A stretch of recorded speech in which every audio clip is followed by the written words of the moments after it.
Welcome to the channel AgriEdu World. So this is the fourth part of question series on plant science. So let's get start. Part third में हमने model test paper second का 10th question तक हमने देख लिया था. अब ये 11th क्वेश्चन से हम कंटिन्यू करते हैं इस वीडियो में. सो क्वेश्चन नंबर 11 है, if phenotype variance is 4.5, error value is 2.3, then heritability is. इसका सीधे सीधे फॉर्मूला होता है phenotypic variance इसमें गिवन है 4.5, error value गिवन है 2.3, then heritability is. So option C 48% is the right answer here. अब question number 12, the first hybrid cotton of India is. One second. C option is the right answer here. अब 12 question number 12, the first hybrid cotton of India is H4. Option B is right answer here. Question number 13, National Extension Service Scheme was launched in.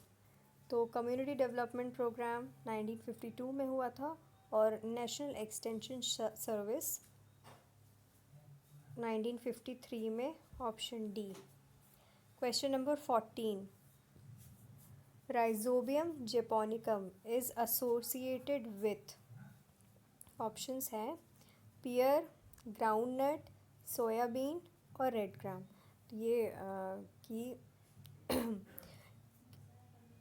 ये जो question है कि किसके साथ कौन associate करके nitrogen fix करता है, ये एक इम्पॉर्टेंट क्वेश्चन है और इसका जो आप एक लिस्ट बनाकर आपको इसको याद करना चाहिए.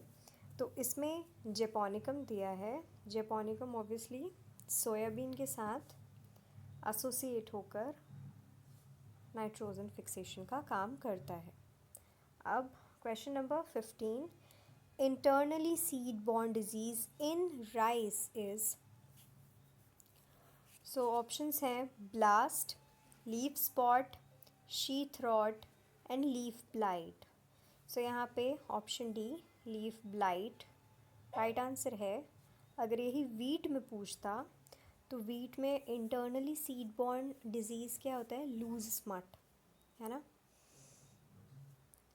चलिए आगे देखते हैं. Question number 16, jumping genes was discovered in. Options है rice, wheat, maize and sorghum. So jumping genes किसने डिस्कवर किया था, बारबरा मैक्लिंटॉक, और उन्होंने इसे मेज़ में डिस्कवर किया था. So option C maize is the right answer here. Buffer is, ये हम 12th की केमिस्ट्री में भी पढ़ते हैं बफर क्या होता है. तो strong acid multiplied by strong base, strong acid multiplied by weak base, weak acid multiplied by strong base और weak acid multiplied by weak base. C multiplied by यहाँ पे सही नहीं बोल रहा मैंने, मिक्स यहाँ पे मिक्सचर ना, strong acid mixed with strong base ऐसा. तो इसमें राइट आंसर है यहाँ पे C weak acid plus weak acid plus weak strong base. ठीक है. अब question number 18, queen of spices is. King और क्वीन ये क्वेश्चन इसमें से भी कभी कभी आ जाते हैं. तो ऑप्शन है pepper, chilli, cardamom, none of these. So हमारे यहाँ पे आंसर होगा cardamom. Question number 19, molar disease is caused by. Options हैं Heterodera avenae, Meloidogyne species, टाइलेंकिस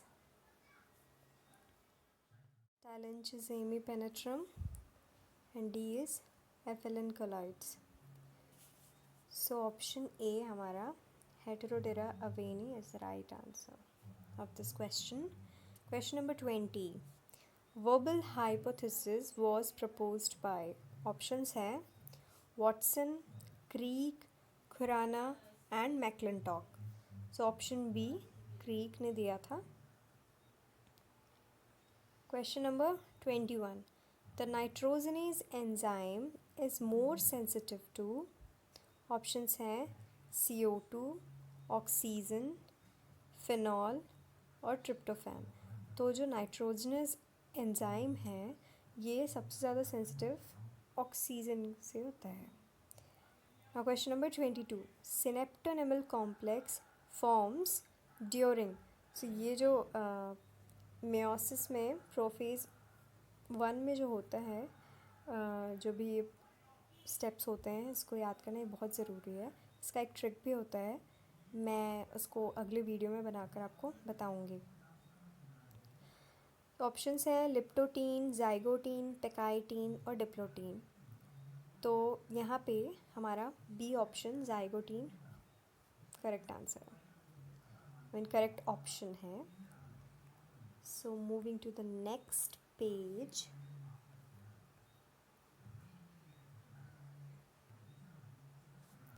Question number 23. Blank is a basic unit of society. So options हैं family, village, community और district. So यहाँ पे हमारा जो family option है वो right है. Question number 24. Blast is controlled by. Options are Edifenphos, Chitazine, Tocopherol and Bordeaux mixture. So option A Edifenphos यहाँ पे राइट आंसर. सी कुछ जो क्वेश्चंस होते हैं वो मेमोरी बेस्ड ही होते हैं, तो उसमें आपको याद ही करना पड़ेगा, इसके पीछे कोई समझने का कुछ नहीं होता. अब मुझे तो नहीं पता इसके पीछे क्या मतलब इसका आपको कंपोनेंट्स आप अगर इसके पढ़ोगे क्या कंस्टिट्यूएंट्स होते हैं इसके तब आपको ज़रूर समझ में आएगा. पर उतना डीप में अगर आप पढ़ना चाहें तो ज़रूर पढ़ें. फिर मैंने तो बस ये मेमोरी बेस्ड ही मुझे लगता है question. Question number 25. Which irrigation is suitable for undulating topography?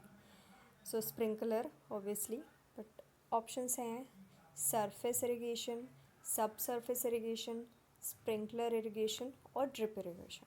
So sprinkler में क्या होता है, undulating topography में भी वो यूनिफॉर्म वाटर डिस्ट्रीब्यूट होता है, स्प्रेड होता है. और अगर हम सरफेस इरिगेशन यूज़ करेंगे तो टोपोग्राफी ऊपर नीचे है तो वो एक जगह पानी जाकर कलेक्ट हो सकता है. ड्रेनेज में भी प्रॉब्लम आ सकती है, सब सरफेस में भी और ड्रिप में भी. तो इसलिए स्प्रिंकलर यहाँ पे करेक्ट ऑप्शन है. Question number 26. Dash form V-shaped furrow. Options are country plow, MB plow, moldboard plow, option C ridger और option D है disc plow. So option जो है C ridger ये यहाँ पे हमारा राइट ऑप्शन है. Question number 27. Name the essential nutrients available through air and water. Options हैं carbon, B carbon and hydrogen, C carbon and oxygen and D carbon hydrogen and oxygen. So option D carbon hydrogen and oxygen ये तीनों ही हमें air and water से मिलता है, क्योंकि carbon dioxide, carbon monoxide ये सब एयर में प्रेजेंट रहता है। हाइड्रोजन एंड ऑक्सीजन, ऑक्सीजन भी एयर में प्रेजेंट होता है, O2 के फॉर्म में, मॉलिक्यूलर फॉर्म में प्रेजेंट रहता है। और हाइड्रोजन जो है वो वाटर में रहता है, सो इसलिए CH&O। Question number 28, correlation coefficient lies between, options are 0 to 1, -1 to 0, -1 to +1 and -2 to +2। ये भी मुझे मेमोरी बेस्ड ही लगता है, तो मैंने तो इसे बस याद कर लिया था। ऑप्शन C -1 to +1 यहाँ पे राइट ऑप्शन है। Second last question of this video, question number 29, which of the following crop is an example of protandry.